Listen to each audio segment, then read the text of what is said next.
Another day dawns over the old city of Jerusalem. For countless millions throughout the ages, this has been the spiritual navel of the world. So much history has happened here within these ancient walls. Each day, the streets and plazas of Jerusalem's old city fill up with religious pilgrims and tourists coming to visit some of the most revered and sacred historical sites on earth.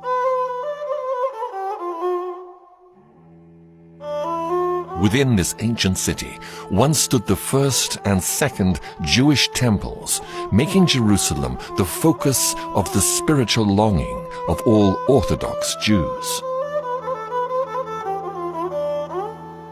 From the Dome of the Rock, Muslims believe that Muhammad ascended up to heaven on a celestial steed, which made Jerusalem forever sacred in the sight of Muslims. And since many of the events in the life of Jesus happened in Jerusalem, it is hallowed ground for Christians as the birthplace of Christianity. When you consider how important the old city of Jerusalem has been to Jews, Christians, Muslims for thousands of years, the visitor to the city may be surprised to find just how small the old city is. In fact, Mark Twain, who came through these gates in 1869, claimed that you could walk entirely around the circumference of the city in 1 hour if you walked briskly.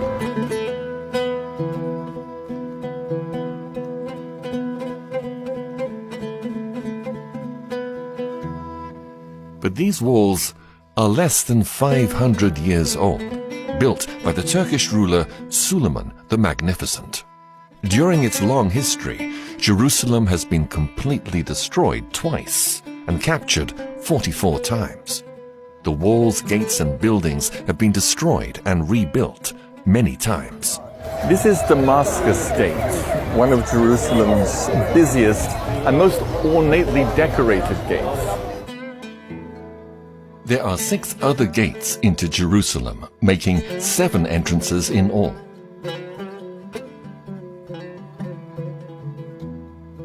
An 8th gate, known as the Golden Gate, was sealed off by Suleiman in 1541. According to Jewish prophecy, this is the gate through which the Messiah will enter Jerusalem, so Suleiman sealed it off, hoping to prevent the Messiah from doing so. Just a little south of where I'm standing here by the Golden Gate is an area known as the Offal. The Offal means a fortified hill or a risen area. And just immediately south of the Offal is another hill where the city of Jebus once stood. These ruins are all that remain of the Jebusite city before King David besieged and captured Jebus in 1003 BC and renamed it Jerusalem.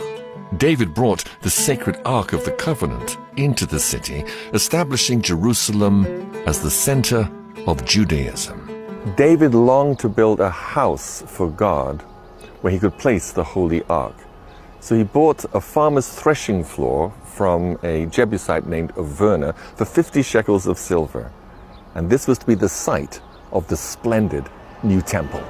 But God told David that he was not to be the one to build the new temple. Instead, his son Solomon would be given the task. This is what Solomon's temple may have looked like in his day. Solomon's beautiful temple stood for nearly 400 years, until in 586 BC, the Babylonian king Nebuchadnezzar conquered and plundered Jerusalem, and Solomon's temple was burned. In approximately 700 BC, 100 years before Cyrus was born, the prophet Isaiah prophesied that a king named Cyrus would allow the temple to be rebuilt after Nebuchadnezzar had destroyed it. Isaiah's prophecy was fulfilled in 536 BC, when the Persian king Cyrus allowed the Jews in captivity to return to Jerusalem under the leadership of Nehemiah. And after the walls were rebuilt, a second Jewish temple was built on the foundation of Solomon's temple by the Jewish leader Zerubbabel. A full 500 years passed before Herod the Great ordered a massive reconstruction and embellishment of the temple. This is a detailed model of Jerusalem and Herod's temple constructed in 1973 by the famous historian Michael Avi-Yoreh, on display in the gardens of the Israeli Museum. In 69 AD, Titus, the son of Roman Emperor Vespasian, marched on Jerusalem to suppress a Jewish rebellion, and in 70 AD, Titus torched the entire city, and the second Jewish temple went up in flames. Since then, for nearly 2,000 years, there's been no Jewish temple standing in Jerusalem. But still, thousands of people every day make their way to the Western Wall, widely believed to have once been part of the actual temple complex. Here, the Jewish people come to mourn the destruction of their temple. Here they can contemplate the many hardships they have endured throughout their history and pray for the return of the glory of their ancient past. No trees can be planted in the courtyard as long as the third and final temple remains unbuilt. After the destruction of the Jewish temple in 70 AD, the Jews never rebuilt a third temple during all those years. But why? I'm joined by Robert Mandelbaum, who's an eschatologist and Bible researcher. Robert, why was this? Why have the Jews never rebuilt their temple? Well, thanks for having me, Chris. It's great to be here. After 70 AD, the Jews were scattered throughout all of the world, and there came a time when Jews were not even allowed to live or visit Jerusalem. They wanted, of course, to rebuild their temple, and thanks to the Temple Institute, which is just behind us, all the plans are already made. The sacrificial altar has been recently constructed. The priest robes have been made. Pretty much everything is ready to go. Robert, help us understand, why is it so important to the Jewish religion to rebuild their temple? What is the significance of the temple to them? Well, Chris, there's many important reasons, but the primary reason, the number one reason, is the Jewish people do not believe their Messiah will arrive until that temple is rebuilt. So what's the problem? With everything set and ready to go, what's to stop the third temple being built? Well, the problem is that building you see over there above the Western Wall. It's called the Dome of the Rock. The Dome of the Rock was built by the Arab Caliph Abd al-Malik in 691 AD. It stands on what is known as the Temple Mount, on the Haram al-Sharif. The Haram al-Sharif is currently the site of the Al-Aqsa Mosque, which has a silver dome, and the Dome of the Rock, which has a golden dome. And it has a tradition from the 12th century of being the place where Muhammad's stepped off of the earth and onto his horse, and then the horse was taken up into heaven, and so was Muhammad. That's a very late source. It is not from the Quran, but it's a traditional Muslim source. It's the Haram. A lot of people call it the Temple Mount, Dome of the Rock, the Al-Aqsa Mosque. It's this incorporated area that I call the Temple Mount platform that is 36 acres that's up on the Temple Mount area.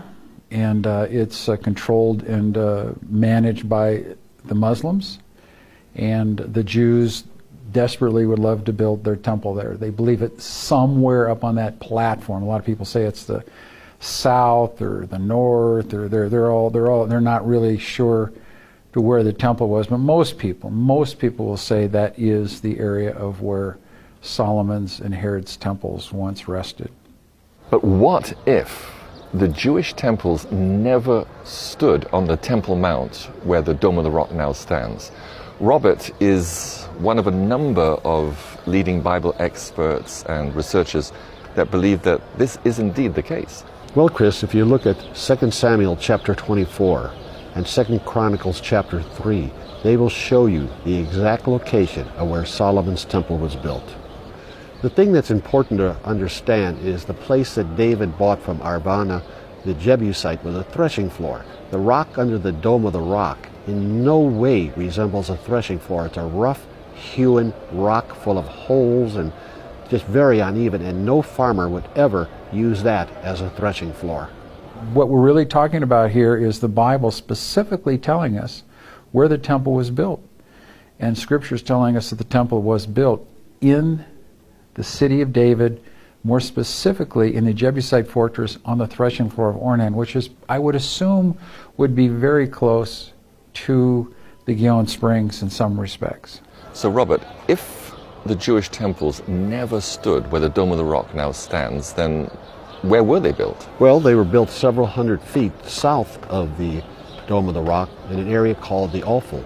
And all you have to do is study some verses out of Nehemiah chapter 2 and Nehemiah chapter 3. And again, it pinpoints and gives a very clear description of where the temple was built. The key word in that verse, Nehemiah 2:15, is brook.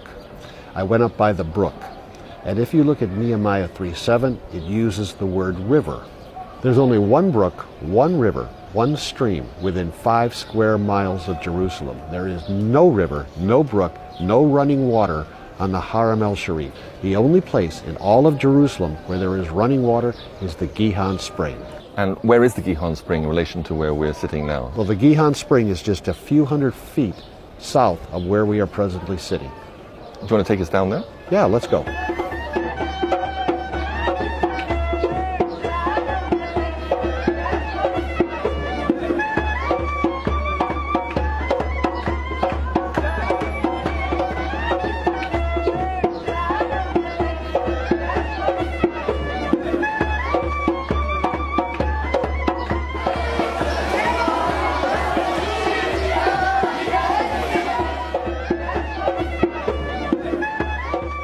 We come now down to the Gihon Spring, which flows out of Hezekiah's tunnel. First of all, tell us about Hezekiah's tunnel. Well, Hezekiah's tunnel was, of course, built during the reign of King Hezekiah when Jerusalem was under imminent attack from the Assyrians.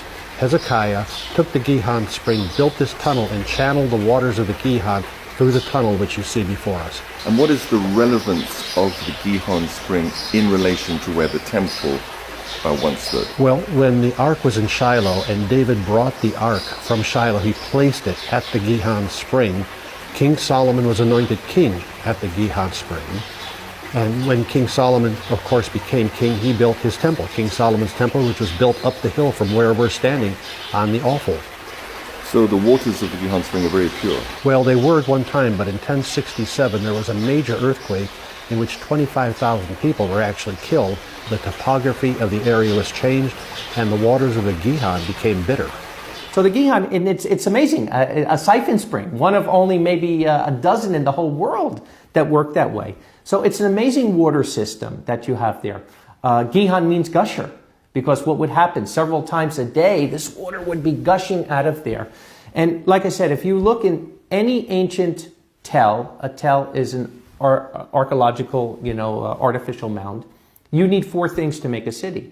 You have to have food, water, road, and defense. Any ancient city had to have that. In Jerusalem, there's only one water source. One. There's not 2, there's not 5, there's not 3. There's one water source, and not a small source. One major water source, the Gihon, the gusher. The Gihon Spring was very unique in structure. It is literally a siphon spring and well known to geologists and hydrologists of being something that can literally pump something a great height. The Gihon Spring is similar to geysers, like Old Faithful, but without the heat. That it could pump water 40 stories, 400 feet, from the bottom of the Gihon up into the temple. And there are 5 historical sources that tell us that it actually happened, that there was a fountain inside the temple. Besides the biblical information, the biblical sources from Joel, Ezekiel, and from the Psalms, several Psalms, put it all together, and there was a fountain in the temple at the top of the city of David, on the top of Mount Zion, at that temple. And it also existed in the reconstruction by King Herod. Well, the Gihon Spring is an ancient water source that's been talked about going way back to the time of Solomon. The The springs are still running today. They're not of the force of water that they were a long time ago. A lot of Jerusalem has been dug up, and the rock might have, through fracturing and modern construction, have precipitated that.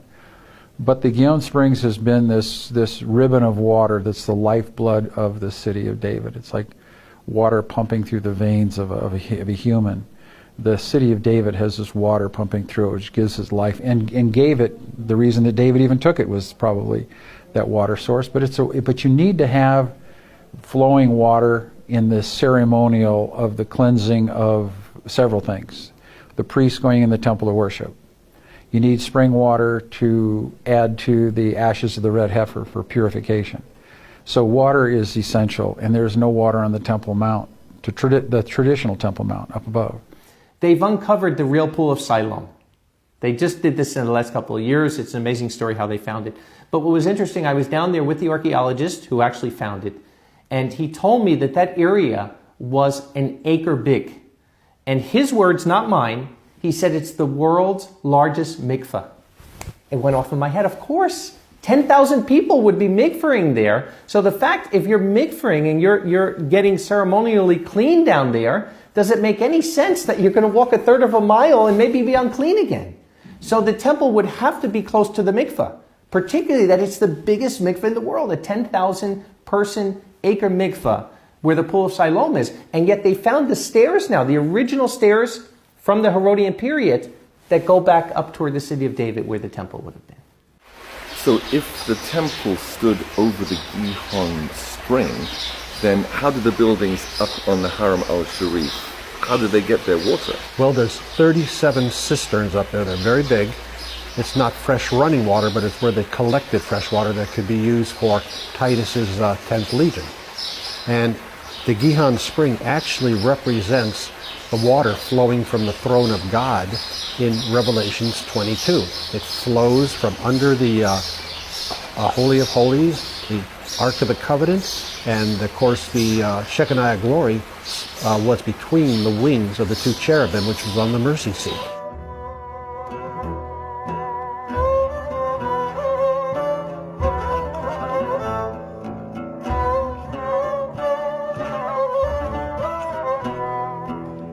We're here in the city of David, where so many things happened in the Bible. And very interesting that, do you know, just 100 years ago, nobody knew this was Mount Zion. Most people thought up to the north of here was Mount Zion. And it was actually by an accident that they even found out that this was Mount Zion by finding the tunnel that goes into where Hezekiah's tunnel is. So if they could get Mount Zion wrong for all these years, the most important mountain in the Bible, could it be possible that they could possibly get wrong the location of the temple? The historian Josephus actually proves this. Many people will say, oh, Josephus exaggerated. Josephus wasn't true in what he was saying. But when you realize that where we're standing here in the city of David was really where the temple was, and just to the north of me, where the harem is, was actually the Fort Antonia, Josephus' writings not only become reliable, but they become most accurate.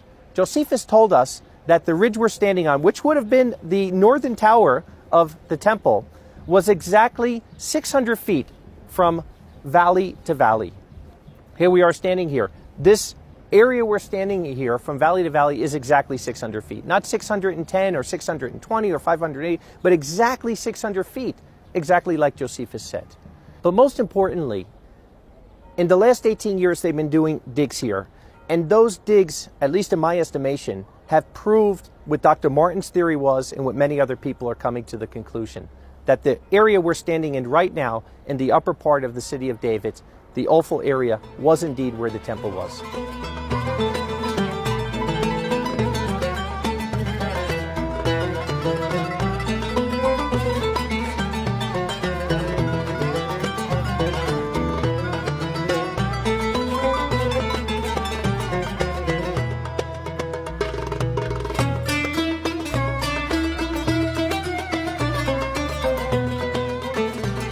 Well, I wanted to film this part of the interview on the Haram al-Sharif, but of course you're not allowed to film there. So we're at a scenic spot by the old city walls. But Robert, I want to ask you, what is the Haram al-Sharif? What does it actually mean? Haram al-Sharif means noble sanctuary. It's where the Dome of the Rock is located, as well as the Al-Aqsa Mosque. It's the third most holy place in the Islamic religion. And it's quite a wide area. So back before the Dome of the Rock and the Al-Aqsa Mosque were built, back in the time of Jesus and the time of the temples, if the temples weren't standing there, then what was up there in that large area? Well, that was Fort Antonia, and that's where Titus housed the 10th Legion, which consisted of 6,000 soldiers and approximately 4,000 support staff. And Dr. Ernest L. Martin, in his book, The Temples that Jerusalem Forgot, goes at this from every single angle and leaves absolutely no doubt whatsoever that that was not the temple area, but Fort Antonia. And this illustration from David Seeloff's website will show you the relationship between the temple and the fort. In fact, there was a causeway connecting the fort to the temple. Well, Robert, what about the Wailing Wall, or the Western Wall, as it's more correctly known? I mean, the Western Wall is venerated by Jews and millions worldwide. Are you telling me that the Western Wall has nothing to do with the Jewish temple? That's correct, Chris. It has absolutely nothing to do with the Jewish temple. The Western Wall is the Western Wall of Fort Antonia. Actually, it's part of the retaining wall with additional stones above the larger, much larger foundational stones up to about 6 levels, 8 levels. It depends where along the structure this is all established. And these stones of the Wailing Wall are actually used and presumed to be the Western Wall of the temple, but it's not. The Western Wall today, a very interesting thing happened there recently is a man by the name of Eli Shukran, who's the director of archaeology, found a coin underneath the very lowest stone, where the stones reach bedrock under the Western Wailing Wall.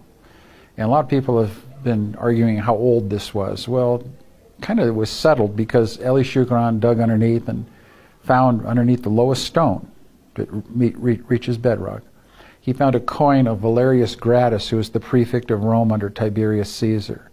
The coin dated to 20 AD. Very interesting because Herod died in 4 BC.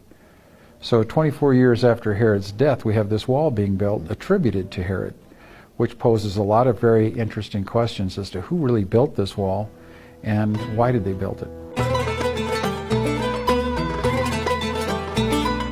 Omar and his family have owned the old city of Jerusalem's most famous antique jewelry shop for 9 generations, dating back 388 years. His shop has a dazzling variety of antiques and coins that have been unearthed in numerous excavations in Jerusalem over the years, including from the supposed Temple Mount area.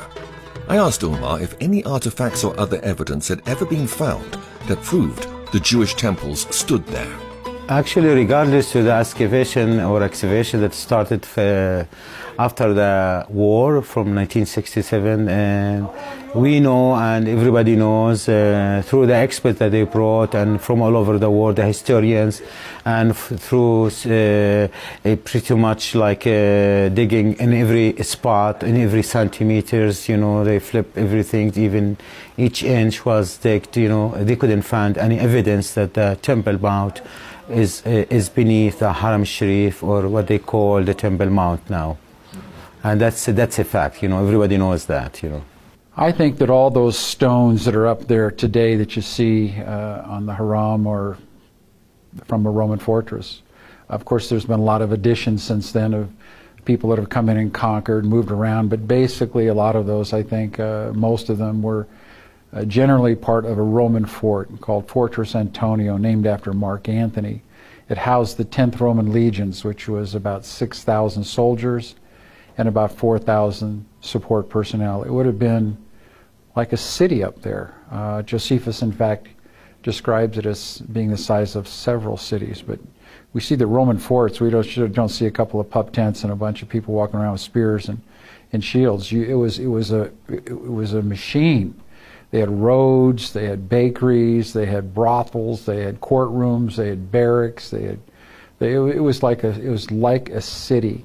And today we've never found any remnants of where the Roman fort was. And of course the fort would have been quite large, and I think archaeology would have revealed something by now if it was located somewhere other than on the Temple Mount. Another reason the harem couldn't be the temple is when we look at the historical records. Let's go to Josephus. Josephus clearly said that the city was so raised that you would never even know a city stood there. And we see it when we go in ancient Jerusalem. You see that everything was destroyed from that time period. In the New Testament, Yeshua said the same thing. He said not one stone would be upon another. And there, in what they're calling the Temple Mount, the harem, you have 10,000 Herodian stones. 10,000. So not only do you have 10,000 stones that aren't supposed to be there, but if that's the temple and not the Fort Antonia, the stones should not be Herodian stones at the base. They should be Solomonic stones. So that fact alone, that there's no Solomonic stones, but they did find the Solomonic stones in the city of David, and they did find the tower that Nehemiah built. They found it there. They have the archaeological evidence of the oil lamps and the pottery from the Persian era from that time. Clearly shows that the temple had to be in the city of David and not in the harem. Antonia, which we believe is the Harem Sharif, or the Harem Sharif was the remnants of Fort Antonia, encompasses an area of 36 acres. And basically, it is the size of a typical Roman fortress, according to schematics and even remnants of other permanent Roman fortresses all over Europe, in Germany, and other places, even in Africa. The fort that was built by King Herod of Israel is typical of a Roman fortification built to their specifications of that time period. Another thing that most of the historians have neglected is the fact of, Josephus tells us the size of the temple. The size of the temple was 600 feet square. It was a square. It's very, very simple when you look at the records. Now, it was enlarged by Herod, but certainly not to the point of the size that you see the harem. Now, the interesting thing, when you look at the size of the harem, it's 96% exactly the size of every ancient Roman fort. And remember, the Roman fort was the property of the Roman Empire. Just like today, United States of America has hundreds of bases in different countries. Those bases are owned by the United States of America, even though they're in a foreign country. And it was the same thing in this time. So when you're looking at that fort, not only the size of it had to be standard, but also remember that in an area where Jews were not intermingling with Romans, it had to be big enough that you can house your at least a legion of soldiers. That beside the soldiers that you had to have personnel that was working. You had a red light district. You had to have restaurants. You had to have probably 10 to 15,000 people.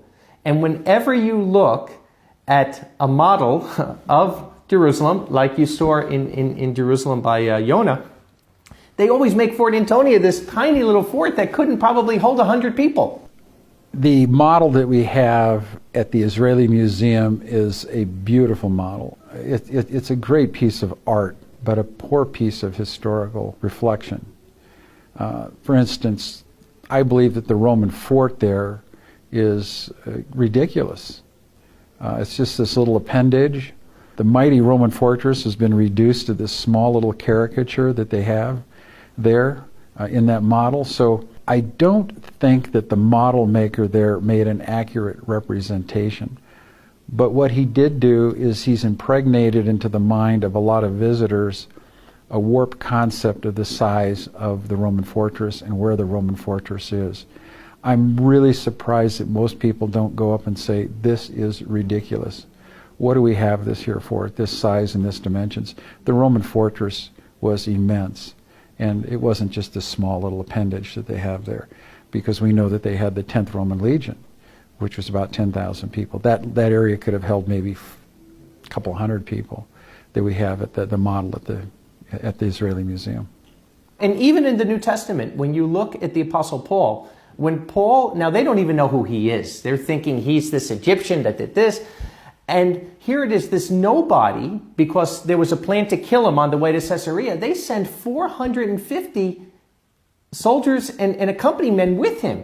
Now, if there was only 600 soldiers in that fort, is it logical that almost every single person in the fort is going to go with an unknown person that they don't even know who he is? Of course not. So that alone shows us there were thousands of people. I mean, Jerusalem was a place where there was a lot of trouble going on, particularly at holy days, and there were thousands of troops that had to be there to quench any kind of trouble that would come. And like I said, the dimensions of the harem being exactly the dimensions of every Roman fort and completely opposite of any dimension of the Temple Mount that's told to us in the historical records is another proof that that just couldn't be the Temple Mount. We're on the Mount of Olives overlooking the old city of Jerusalem, where we get a very clear view. Robert, tell us, how was the city of Jerusalem different 2,000 years ago than what we see here today? Well, of course, Chris, the Dome of the Rock would not have been there. And what you're looking at was never the old city of Jerusalem. Those walls represent Fort Antonia, where Titus housed the 10th Legion, which eventually destroyed all of Jerusalem, and the temple itself. Where I'm pointing right here, where that clump of trees are, which today is called the City of Zion, which is on top of a mound called the Ophel, that is actually where the original temple once stood. And just to the south of that, and I mean just meters south, was the city of David, also known as the Citadel. And the entire city of Jerusalem, with the temple, stood in that area right there. The reason we know that it's there is because Josephus, the Jewish historian, who lived in Jerusalem, and he was there and present at the destruction of Jerusalem, and he saw it in a destroyed condition afterwards, and he was given the Jewish records of King Herod as to the construction of Fort Antonia, and he was given the Roman records in regard to the Jewish wars, who did what when and who destroyed what, and how the war progressed. Josephus was a first century historian. He was Jewish, commander that was conscripted to be sort of a historian of sorts. His writing is impeccably accurate. People say, oh, he's so great of a historian, except when he's talking about the temple. And then he just seems to have this weird perception of history. No, he had a perfect perception of history. He knew where the temple was. He knew it was destroyed down the very foundations. So historians say, well, he was great up until he talked about the temple. But no, he was right about the temple. We have been wrong. So I think we should follow the first century eyewitness as opposed to a 21st century guessing, observant person. He's an excellent, terrific source for the information that that piece of land is Fortress Antonia, because nothing suits that description that Josephus gives us. He says it was larger than the temple. He says it was more massive, bulky, the greater fortifications than the temple. It obscured the temple from the north vantage point if you would approach Jerusalem from the north. And everything fits Fortress Antonia being that structure of the Haram Sharif. Nothing else fits.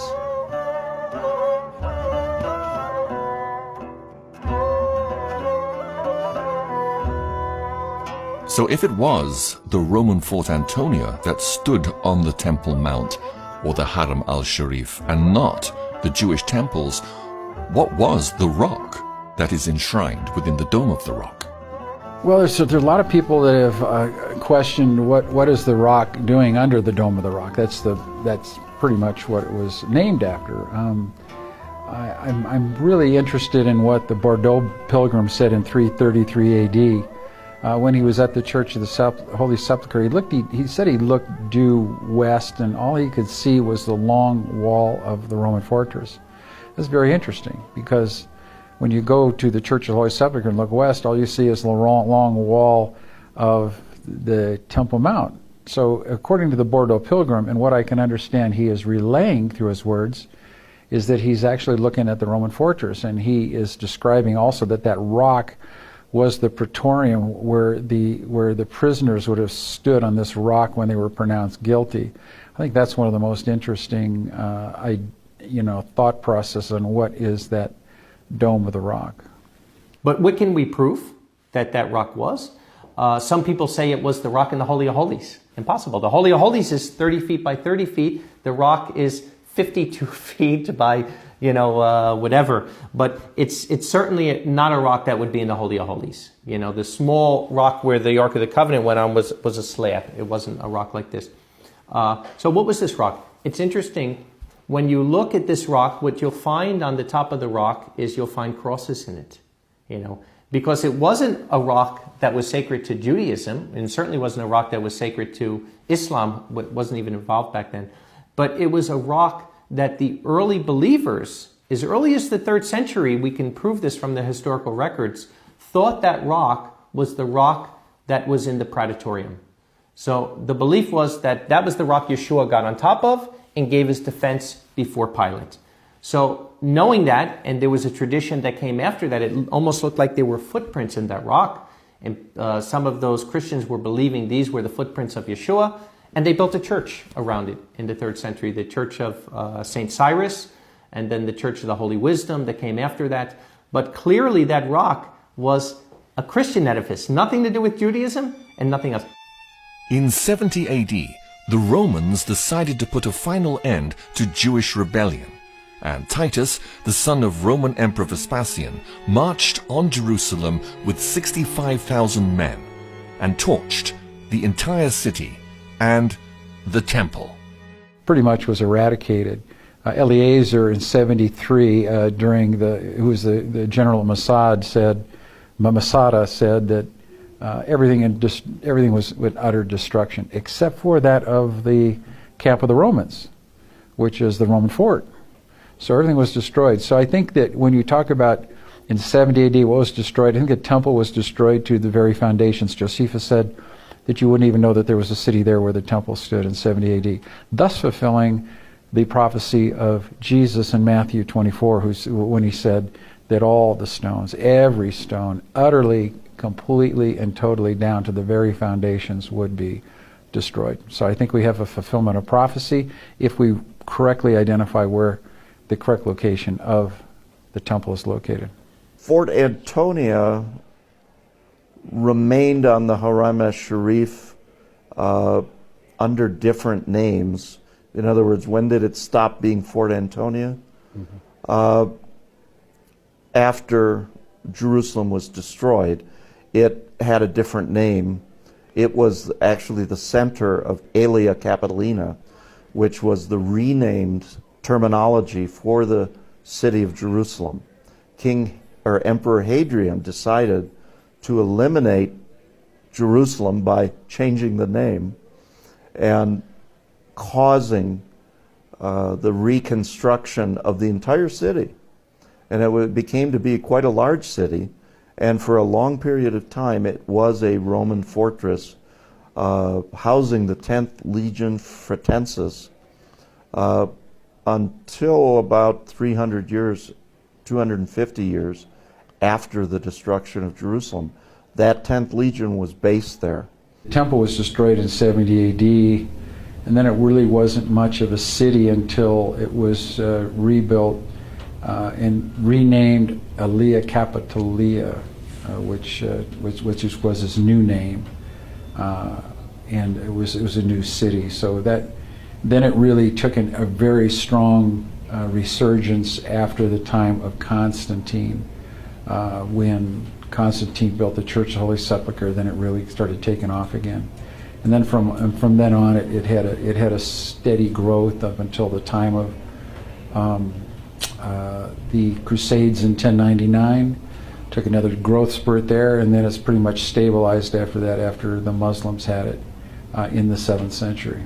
There's a lot of argument as to when people started believing that the temple was on the Temple Mount. My personal belief is that in 1099, when the Crusaders conquered the Temple Mount complex today, and they saw the Muslim dome with the crescent moon on it, they ripped it off.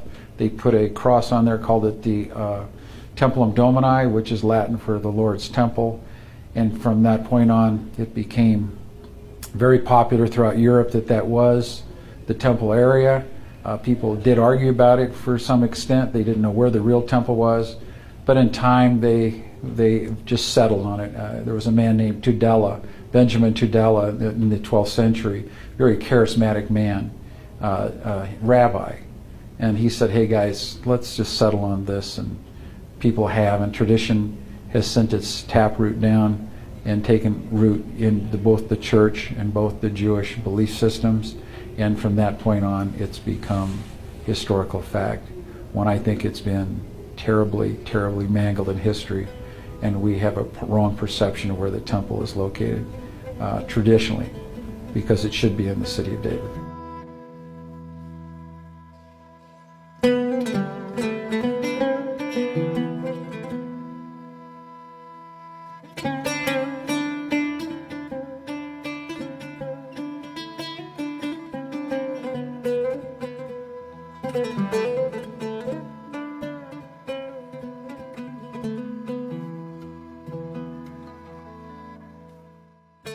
Well, from where we are on the Mount of Olives, we can see behind us the graves of thousands of Jews who wanted to be buried here. Why? Why did they want to be buried right here, right up against the Mount of Olives? Well, according to Zechariah, the Messiah is going to return to the Mount of Olives. The Mount of Olives is going to cleave in half. Half is going to go toward the north, half toward the south. And the Jews as well believe this is where the resurrection is going to take place. But of course, the Jews believe that the Messiah can't come until the temple is rebuilt. So if it could be shown that the temple never stood where the Dome of the Rock now stands, but stood somewhere else, then that would solve the problem. It would, Chris, because that temple right there, the Dome of the Rock, is the most contested piece of real estate in the entire world. It could be a trigger for World War III. And if it could be proved, and not only proved, but accepted, that that temple stood on the offal south of Fort Antonia, it could bring about some type of a peace covenant. What do you mean by a peace covenant? The Jewish prophet Daniel, in Daniel chapter 9, prophesied that there would be a world leader that would arise and would confirm some type of a covenant that would bring some measure of tranquility to the Middle East. Even now, as wars are raging in Yemen, Libya, Syria, Iraq, Saudi Arabia is involved, this would bring about some measure of peace to this situation. And it would then also allow the Jews to rebuild their temple and begin their animal sacrifice once again. Now, I want to underline that the rebuilding of the Jewish temple is a very important milestone in the sequence of end-time events. And there can be many interpretations of Bible prophecy, who the Antichrist is, when he's going to come, even whether we're living in the end times at all. But when the Jewish temple is rebuilt, then we know for sure that we're in the last 7 years. And we lock in to a very definite sequence of events as foretold in the books of Daniel, Revelation, and many other prophetic passages in the Bible. Yes, the temple's very significant in end-time Bible prophecy. It's where the Antichrist finally declares that he is God, tries to bring about the end of the worship of the true God. It's also where he places what is known as the abomination of desolation, spoken of by Daniel the prophet and quoted by Jesus in Matthew 24. This abomination of desolation, or the image of the beast, as John calls him in the book of Revelation, do we know what it is, or what it's likely to be? Well, there are those who have speculated, and rightly so, that it could be some type of supercomputer combined with what the transhumanists are now pushing forward, as well as changes in the genome system. Science is putting it all together. Never before in world history that we know of has it been possible to track every man, woman, and child.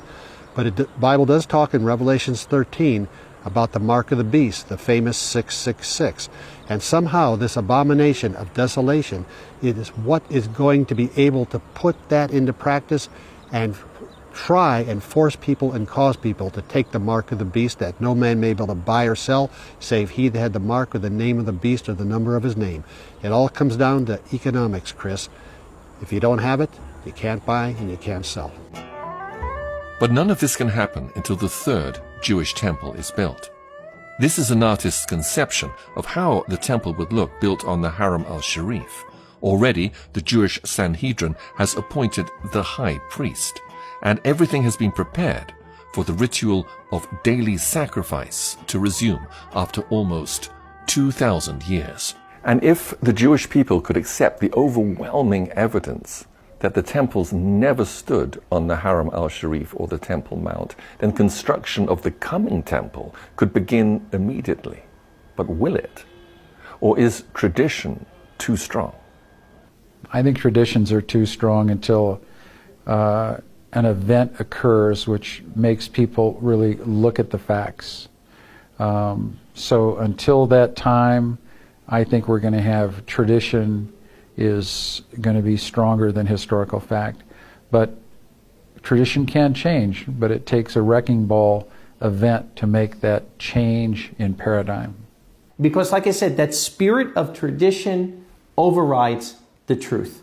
So that's what we're dealing with down there. And that's what I say. What I say is, look, there is enough evidence that I could prove to anybody that the temple was in the city of David and it wasn't on the Hiram. If I'm wrong, prove me wrong. Let's start dialogue. You know, if somebody can start a dialogue, and I've been looking for it for 15 years. You know, I'm not an argumentative person. I'll sit down, I'll listen to what has to be said. Prove me wrong. You know, prove Dr. Martin wrong.